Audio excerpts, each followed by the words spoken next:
Yo, what up YouTube? It's me, Vanglorious, and welcome back to another video of mine. A huge thank you for returning after I haven't posted a physical video in a long time, so my apologies for that. I'm not sure if you're either subscribed because of sneaker content or because of the car content, or if you just like me. But if it's any one of them, I apologize for physically not being here for a little while. And it's a new year, so I figured I really need to get back onto my YouTube stuff and bring you guys some content, because not only do you guys seem to like it, but I actually love doing this too. So I'm back in front of the camera. Today, we're definitely gonna be tackling something, and it's this wheel. So as a birthday gift, I got a wheel. So it actually arrived today, like 2 or 3 days earlier than expected. It's a nice wheel. A lot of people's complaints, or a lot of Beamer people's complaints, is that this wheel is like a Camry wheel and it's like flimsy and it's like, you know, very undesirable. Now, this wheel doesn't bother me one bit, and quite honestly, I probably could have put something else on the car rather than a wheel, but it got me thinking. It's the first time I'm going to be installing an aftermarket wheel, and if you've been subscribed to the channel for a while, this car goes through a lot of firsts. First big tuning experience, first turbo car, you know, it's a lot of firsts. First track car, it's, this is a very first timey car for me. So I like doing things I wouldn't traditionally do, especially since I built the 8.6 a certain way. This one's getting a whole different type of treatment. So I think it's kind of enjoyable, and it's good that you guys can see it from that perspective. So without further ado, I'm gonna hop out of the car. I'll pick up the camera a little bit and show you what you need to do in order to actually get this steering wheel off. And we will go upstairs and I will give you a look at the difference between this new wheel and this old wheel. So stay tuned.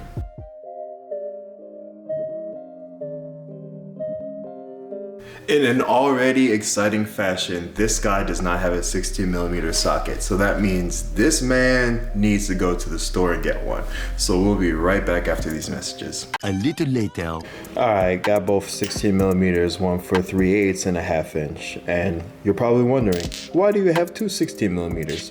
Well, my torque wrench is a 1/2 inch and my regular wrench is a 3/8, but I'm just gonna put this on the impact to get the 16mm bolt off. So yeah, that's why these two exist.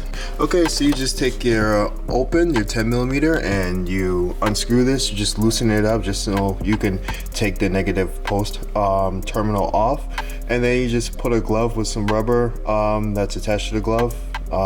This way you do not electrocute yourself or run the risk of it making contact with the post, and then as you're taking the airbag out, you get blown up in the face. So this is why this is like this. Real shit, I hate doing this every time. Okay, so this will probably be the last time I'll take an airbag out of a Supra, at least for myself. So that's what this is like here. Now there's not much light versus the time I did it when I was outdoors and it was bright out. But you gotta take some of these things off, and then we'll be good to get this 16mm bolt off. All right, grab your impact.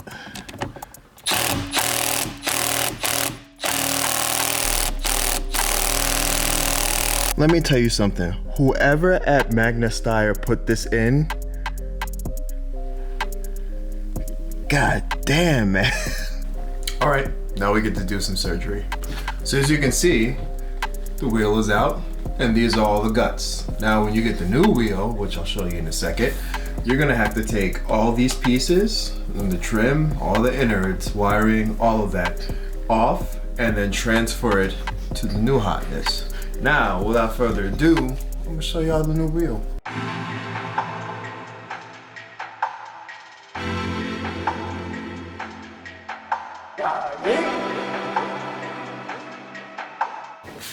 So big compliments to A90 Shop. They're the ones who got me this wheel, and this is in fact a custom order one. So bam, look at that.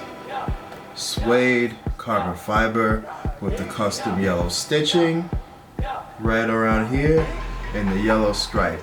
Now originally I had ordered one from Speed Factory, but it was from I think OLM, and it was Alcantara and carbon fiber, but the stripes and stitching were red.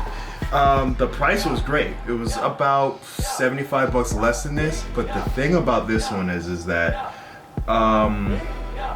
yeah, this one actually came in 2 weeks instead of me having to wait a month, only to find out that the order could not be fulfilled yet because they were waiting to get it. Mind you, Speed Factory site said it was in stock. So was I frustrated? Yes. Nevertheless, I just had to wait a little bit longer. I consulted with the A90 shop and they kept it real with me. They said, hey, if you're gonna get a custom one, it's gonna be 2 weeks. So I figure if I've waited this long, I may as well just get a custom one. So that is what happened. So I would say if you're gonna do a wheel custom, it's gonna take time, so just have it in your head you're gonna be waiting a couple weeks.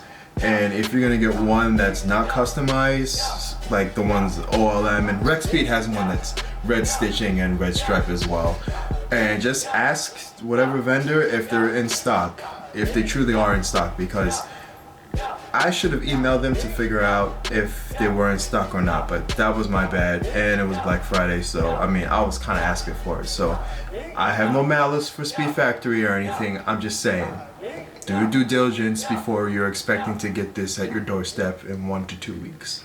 Alright, so we're going to start by taking the paddle shifters out of position. As you can see on the lower side of the footage, I already got one side out. So basically they're both T20 screws. Take them out, and the best way to get the connectors off is put something in that small square and pull at the connectors. It should come out.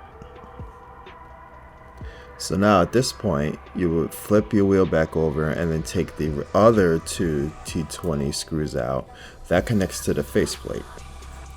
So just take your time. I'm going to stress this a couple of times through this voiceover. If I could do this again, even though I've done it once before, just take your time. Those are the two screws. So now I'm just prying out the faceplate, but again, take your time because I could have broke it. And that's me almost wishing that I just took my time a little bit more. So just take your time. And don't do what I did. Don't use a lot of force. Pry slowly, because that bottom piece to the right is out of position and it's almost snapped. Thankfully, it went in flush. So you take your T8 screws out of those bottom pieces right there. And there's a ground that goes to the left one, so don't forget to put that on before you put the screws back.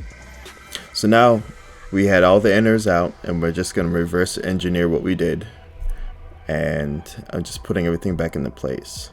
And don't forget those 3 plastic pieces that I just pointed at. Remember to take those off of your old steering wheel, because you need those to put the airbag back in. And then this is the faceplate going back in right now. Remember, slow and steady wins the race. This way you don't hate yourself after the install. Putting back our T20 screws for the faceplate. And the paddle shifters are in. So that's it. Alright, so you can definitely almost see the size difference. Now, a lot of people's complaint is that this is pretty thin. And I kind of have to agree. Now having this in hand, you can feel that it is thicker. So I imagine this feels better when you're driving. So I'm going to go to the garage, put this back on, and we'll take a final look at it. And just like that, it's back together. So here's a better look at it. Looks pretty good.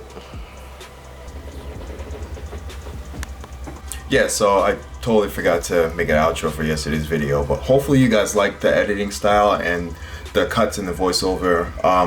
Stuff like that definitely makes a big difference, because when you're doing an install, sometimes things don't go how they're supposed to go, and sometimes things take a little bit longer. So what was a half a minute to 2 minutes for you was actually 30 minutes for me, so just keep that in mind. Anyway, hopefully you guys liked the video. Make sure to like, comment, subscribe. I really appreciate all of you guys who have hung in here and like kind of waited patiently for another video. I didn't see any subscribers fall off, so again, I appreciate you guys for that.